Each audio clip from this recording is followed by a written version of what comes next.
भजन करने के लिए जब कोई कमर कसता है तो पूर्व संचित पाप बाधा डालते हैं, पर जिसका दृढ़ संकल्प हो गया है,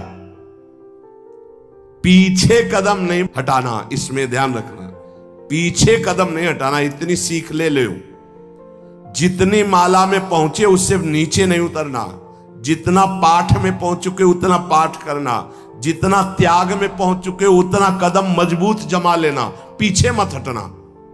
हर बाधा आपको आगे बढ़ा देगी, पीछे नहीं हटाएगी। बाधा तो आएंगी, आती हैं, बड़े बड़ों के जीवन में आती हैं। देखो ना, राधा बाबा अनुष्ठान में बैठे तो पैर फिसला, टूट गया, अंग टूट गया। ये पूर्व संचित कर्म जो हैं, पाप कर्म, ये बड़े बड़ों को बाधा पहुंचाते हैं। बस दृढ़ता होनी चाहिए। संचित कर्म दृढ़ भाव वाले साधक के जीवन में कभी बाधा नहीं पहुंचा सकते। ये बातें पकड़नी चाहिए, नहीं प्रायः फिसलन हो जाती है। भजन करने वाले उपासक को इतना दृढ़ हो जाना चाहिए कि अब चाहे प्राण निकल जाए, अब मैं रुकूंगा नहीं, इस मार्ग को छोड़ूंगा नहीं, अब जो होगा देखा जाए, कोई बाधा नहीं परास्त करेगी। नहीं, कदम कदम पे बाधा आती, कदम कदम पे, क्योंकि पूर्व पाप बख्शेंगे थोड़ी आपको, वो तो आपको गिराना चाहेंगे। और अगर भजन चल रहा है, नियम ले लिया, गुरु वाक्यों पर चल रहे हो, तो वो खुद नष्ट हो जाएंगे, क्योंकि असत कर्म है वो। ये सत है, सत को कोई काट नहीं सकता, सत को कोई गिरा नहीं सकता, पर बाधा आएगी। रुकना नहीं है, झुकना नहीं है, टूटना नहीं है, पक्का। ये रोज सत्संग में सुन रहे हैं, मानो आपको रोज वो युक्तियां मिल रही जिससे आप आगे बढ़े। इसमें दृढ़ता के लिए सबसे पहला सत्संग है। पर यह है कि कुसंग भी बहुत जोर का होता है। यद्यपि सत्य के आगे कुसंग क्या है, पर आपको परिणाम में अगर बताएं तो 10 साल का सत्संग और 10 दिन का कुसंग, इतना प्रभावशाली। तो आप कहेंगे फिर सत्य का इतना धीमे प्रभाव पड़ता है, इसलिए कि बहुत जन्मों से हमारी इंद्रियां और सब कुसंग में राजी रही है। जैसे इस बिल्डिंग को बनाने के लिए कितने महीने लगे होंगे, लेकिन इसको गिराने के लिए दिन चाहिए, केवल 1 दिन, 2 दिन, 3 दिन। बनने में वर्ष लगे होंगे। ऐसे ही साधना की ऊंचाई पर चढ़ने में समय लगता है, सत्संग की बातों को जीवन में उतारने में समय लगता है, लेकिन भ्रष्ट होने में नहीं होता है। 5 मिनट में भ्रष्ट हो जाओ। सत्संग, सद्विचार रहना, दूसरा दृढ़ता का जो बाधा तुम्हें गिरा नहीं पाएगी। अब साधक के अंदर असद विचार पाए जाते हैं। ओखली पे सर रख दिया तो चोट गया, क्या गिनना। जब प्रभु के लिए जीवन अनंत जन्मों से भटक रहे हो, इसी में भटक रहे हो, बस समझ लो ये बाधा आई है तुम्हारे जीवन को बर्बाद करने के लिए। अगर लक्ष्मण रेखा से बाहर निकल गए तो मिट्टी में मिला देगी ये माया, मान लो प्रार्थना। अगर आप लक्ष्मण रेखा के अंतर्गत रहे, आज्ञा के अंतर्गत, तो बाधा तुम्हें परास्त नहीं कर पाएगी। नहीं तो जो दुर्गति का केंद्र है, आगे देख लेना, पर आप कह नहीं पाओगे, वो अंदर की मार होती है माया की। भजन करने वाले को संचित कर्म बाधा पहुंचाने के लिए आते हैं, पर बचा जा सकता है इसी से, सत्संग और सद्विचार। जीवन का हमारे जो बर्बादी का प्रभाव पड़ेगा पूर्व संचित कर्म, वो हमारे विचार बदलता है। ध्यान रखना, पहले बुरी दशा आने के पहले बुद्धि बदली जाती। जब साधक का विचार बदलता है तभी घबरा जाते हैं हम, अरे अरे ये क्या। पर वो आक्रमण विचार में करता है, कर्म पहले विचार को बदलता है। यहां कह रहे सत्संग और सद्विचार, तुम्हारे अंदर असद विचार आने ना पावे। हे, कौन से मन से तुमने हां कहा, कौन से मन से तुमने भगवत मार्ग में उत्साह बनाया, कौन से मन से तुमने संसार से बैराग लिया? अब उस मन को क्यों भूल गए? दूसरा मन कैसे आ गया? मतलब पूर्व संचित पाप कर्म तुम्हें गिरा रहा है और तुम गिर रहे हो जानबूझ करके। पर हाथ नहीं पकड़ोगे तो गिर ही जाओगे। हाथ पकड़ाने का मतलब कि मेरे मन में तो आ रहा है कि मैं ऐसा कर लूं, पर आपकी क्या आज्ञा है? बिल्कुल अवसर नहीं देता साधक। आपकी क्या इच्छा है? अवसर नहीं देता। सीधे बात, मैं ये नहीं करूंगा, मैं ये ऐसे मैं तब हंसी आती है। अय पूर्व संचित कर्म, तू मेरे से बलवान निकल गया, जा घसीट ले जा। अब क्या कर सकता हूं? मेरी कबड्डी के खेल में आउट हो गया है, नहीं पकड़ पाऊंगा। अगर उपासना में आपका प्रवेश है तो एक प्रार्थना मान लीजिए हमारी। आपका मन कह रहा है कि मैं खाऊंगा, मैं भोगूंगा, मैं देखूंगा, मैं ऐसे चलूंगा, मैं ऐसा, तो आप छूट दे दो गुरु को और इष्ट को कि प्रभु, एक बहुत बड़ी महान वक्ता हुई राबिया जी, ऐसा उन्होंने कहा था कि प्रभु यदि मैं स्वर्ग मांगू तो नरक भेज देना, जो मैं मांगू मेरी बात कभी पूरी ना करना। क्या तो हम कम से कम इतनी तो गुरु को, इष्ट को जगह दे दें। महाराज मेरा मन कह रहा है कि मैं भोगों में जाऊं, मेरा मन कह रहा है संसार में जाऊं, मेरा मन कह रहा है मैं ये नहीं कर पाऊंगा। आपकी क्या अनुमति है? आपका क्या स्वरूप है? आप क्या आज्ञा करते हैं? इतना तो जगह रखो। आप तो जगह ही नहीं रखते, पूरी लाइन क्लियर कर देते हैं, कोई अधिकार ही नहीं देते। नहीं, मैं ऐसा नहीं करूंगा, मैं ये नहीं कर पाऊंगा। तुम कुछ भी नहीं करने लायक हो। जिनकी कृपा से तुम कर रहे थे, वही कृपा तुम्हें आए हुए इस भारी आक्रमण से बचा लेगी, और आगे चलकर तुम्हें खुद रोना आएगा कि बचा लिया मुझे, नहीं तो आंधी आई थी और मुझे गिरा देती।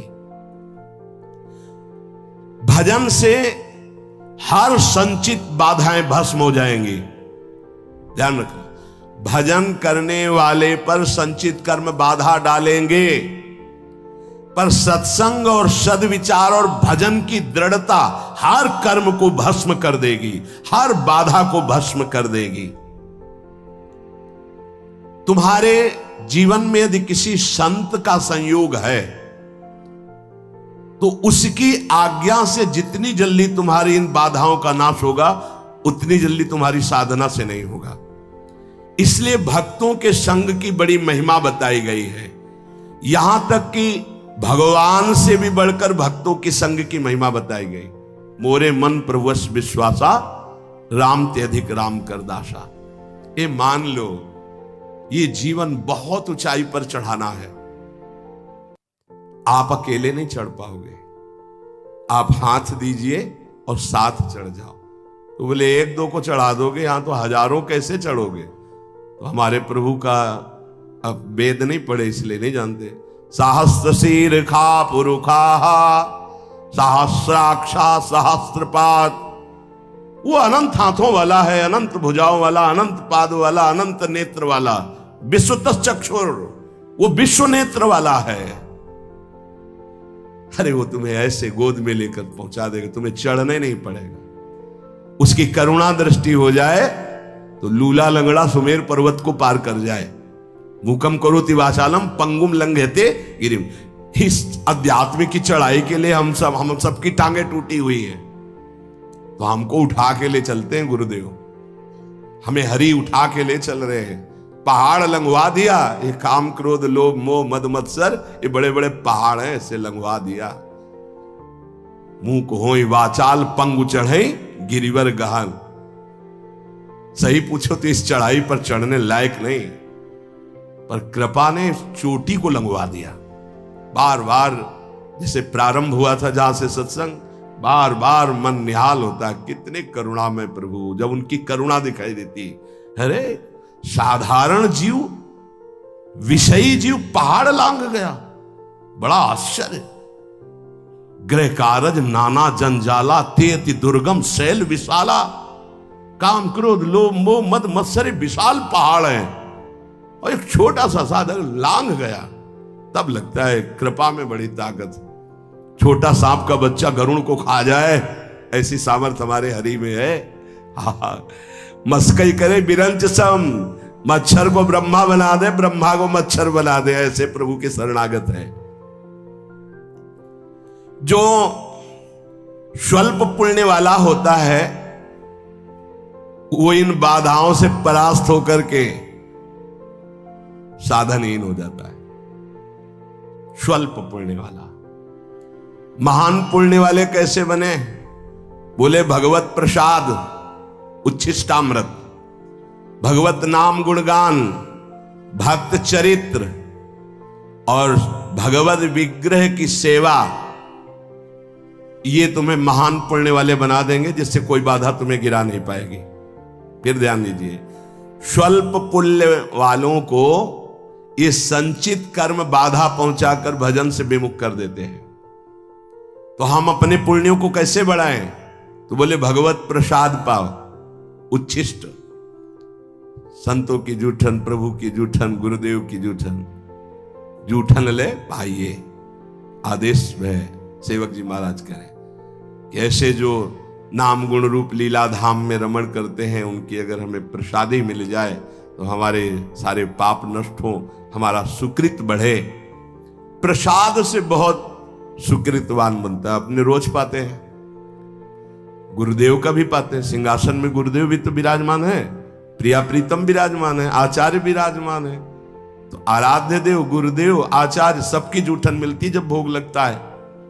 और नाम गुणगान वो भी कृपा से होता है। गुणगान होता है, अभी वाणी पाठ शुरू हो जाएगा, और नाम कीर्तन होता है। भगवत भाव में डूबे हुए भक्तों के पावन चरित्र, भक्त संग और भगवत विग्रह की सेवा, इससे बहुत जल्दी सुकृत एकत्रित हो जाते हैं और वो बाधाओं को परास्त कर देता है। सेवा मिले तो समझ लेना बहुत बड़ी बात हो गई। भगवत सेवा मिले तो चूक मत करना। छोटी सी भी पुष्प की सेवा भी, पीछे एक बार सुने हैं आप सेवा का प्रभाव, सूरदास जी के पद में आरती कर रहे हैं उसका अलग प्रभाव, चंवर डुला रहे उसका अलग प्रभाव। एक एक सेवा, हमारे प्रभु बड़े उदार हैं, रीझ जाते हैं।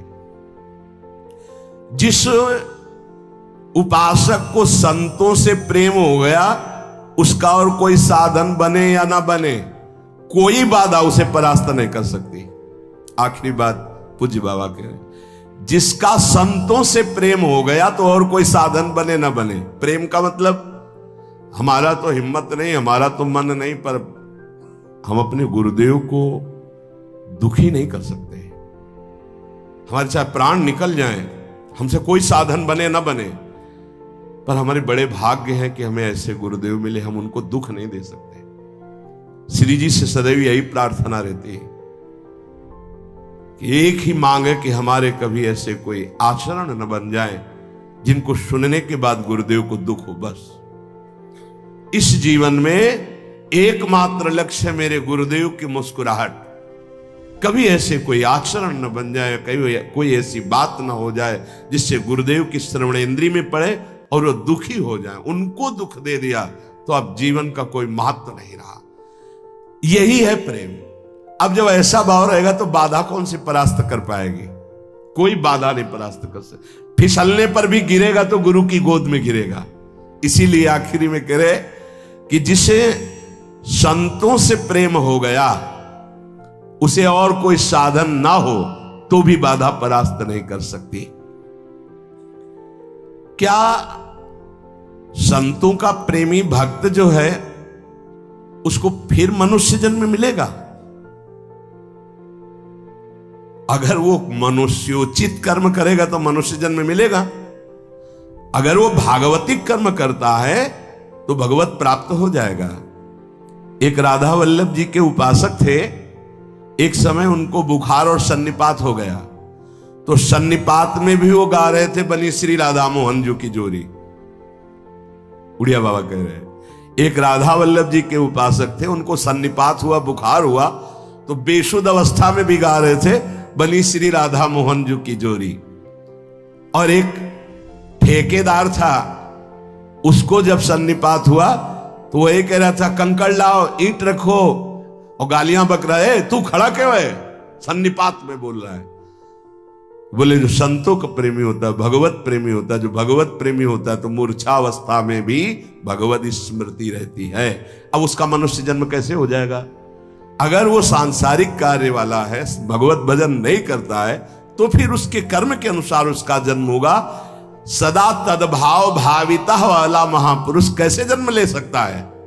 अगर जन्म होगा तो वो कर्म बंधन युक्त नहीं, वो जगत पावन करने वाला होगा। जैसे अपने लोग संतों को कहने लगते हैं तो भगवान के अवतार हैं, तो वास्तविक वो अवतार ही है, वो कर्म बंधन से नहीं आए, वो भगवत प्रेरित होकर, वो भगवत प्रताप रूप से अवतरित हुए जगत मंगल करने के लिए। तो हमारा उद्देश्य भगवत प्राप्ति। पैर ऐसे जमाओ कोई भी प्रलोभन या भय तुम्हें इससे गिरा ना पावे। इस दिन भर बड़े बड़े महापुरुषों की बातें चयन करके आपको सुनने को जो मिलती हैं, अगर आप इनको जीवन में उतारेंगे नहीं तो हमारा प्रयास विशेष सफलता का रंग नहीं लाएगा। आप हम पर कृपा करें, हमारी मेहनत को सार्थक करें कि आपको जो सुनने को मिलता है उसको आप आचरण में उतारें। शेष आगे श्री राधा वल्लभ लाल की।